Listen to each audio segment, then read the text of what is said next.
Olá, pessoal. Nossa aula de hoje de instrumentação aplicada, vamos falar um pouquinho sobre radiologia odontológica. A radiologia odontológica começou com o Dr.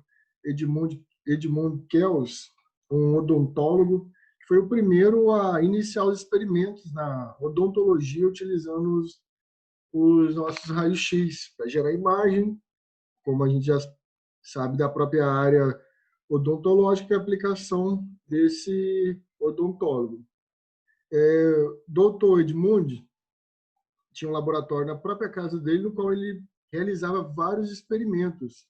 Esses experimentos foram muito danosos para ele, pois ele, naquela época ainda não se tinha noção, desculpa, da sobre proteção radiológica e dos danos que a radiação podia causar. Esse médico, esse odontólogo, médico não, desculpa, odontólogo, ele teve várias consequências devido à exposição com a radiação ionizante de forma descontrolada. Entre elas, ele perdeu dedo, mão, braço, e mesmo assim ele foi adaptando ferramentas para ele poder continuar trabalhando. O dente, ele possui uma anatomia própria, tá? Temos um ponto de vista anatômico, seria coroa, cola e raiz, e temos o ponto de vista estrutural, que é o esmalte, dentina, polpa, gengiva, cemento, desmodonto e o próprio osso maxilar ou da mandíbula. Do ponto de vista anatômico, a coroa é a parte visível e funcional mais utilizada no processo de mastigação. Possui aspecto brilhante e localiza-se acima da gengiva. O colo é o elo entre a coroa e o dente, é um limite divisório. É uma linha sinuosa bastante nítida e de fácil identificação pela cor entre as estruturas. Ou seja, o colo é a parte que divide a parte superior à coroa e a raiz. Já a raiz é a parte do dente que não se vê sem ser radiograficamente. Ou seja, a gente não consegue ver ela sem fazer uma imagem radiológica, ela fica escondida pela gengiva. E é o segmento de tom amarelo, avermelhado, responsável pela fixação do dente no osso alveolar, maior do que a coroa e é responsável por suportar as cargas impostas pela mastigação. Dependendo da localização do dente, ela pode apresentar uma, duas ou três raízes. Do ponto de vista estrutural, temos a dentina, que é o tecido que compõe todo o dente, desde a coroa até a raiz. É um tecido conjuntivo avascular, não devemos esquecer isso, tá? Mineralizado, e na proporção coronária, próxima à coroa, é recoberto pelo esmalte, e é a porção radicular pelo cemento. Embora seja mais mole que o esmalte, trata-se de um tecido muito duro, mais que o osso e o próprio cemento.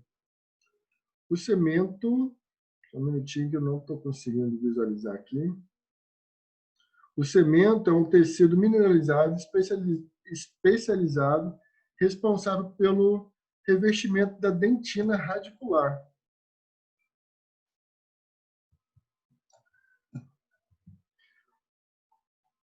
Por inserir as fibras do ligamento periodontal, a gente vai estudar isso mais à frente, da raiz, e por contribuir para o processo de reparação após dano na superfície.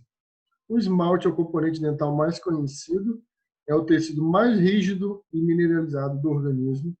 A coloração varia de amarelo claro ao branco acinzentado, e sua espessura de grossa a fina. A polpa é formada por tecido conjuntivo, frouxo, e também a estrutura mais interna do dente, ricamente vascularizada, que temos uma vascularização, e inervada, e dá ao seu elemento dental as condições de elemento vivo e renovador da dentina, ou seja, a polpa que fornece o aporte sanguíneo nos nutrientes para a dentina.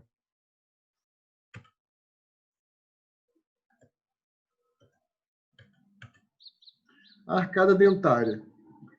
Os seres humanos possuem 20 dentes, 10 na sua maxila e 10 na mandíbula, em sua primeira dentição, aquela dentição das crianças, a decídua.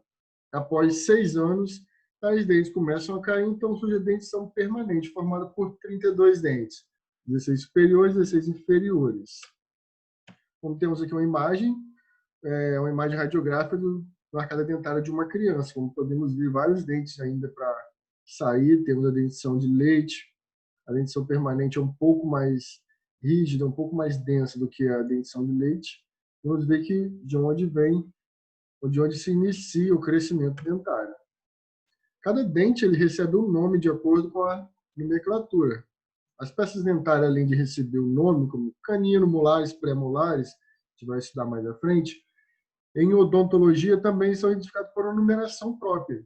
A numeração consiste no número do dente e no quadrante.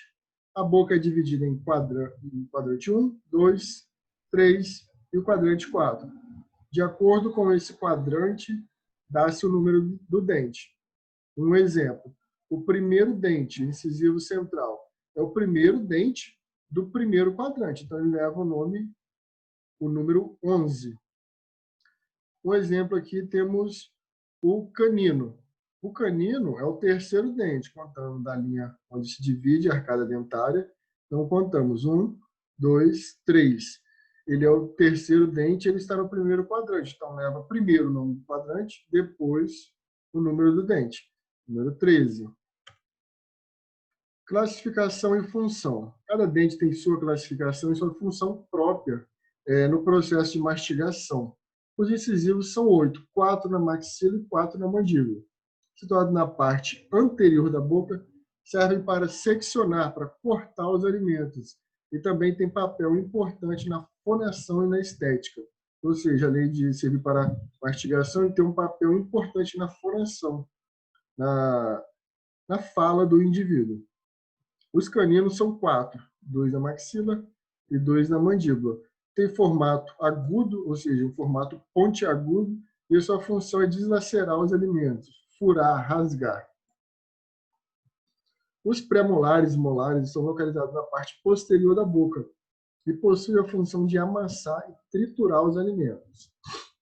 Os pré-molares são 8, 4 na maxila e 4 na mandíbula. E os molares são 12, 6 na maxila e 6 na mandíbula, já incluindo, nesse caso, a dentição, o dente siso.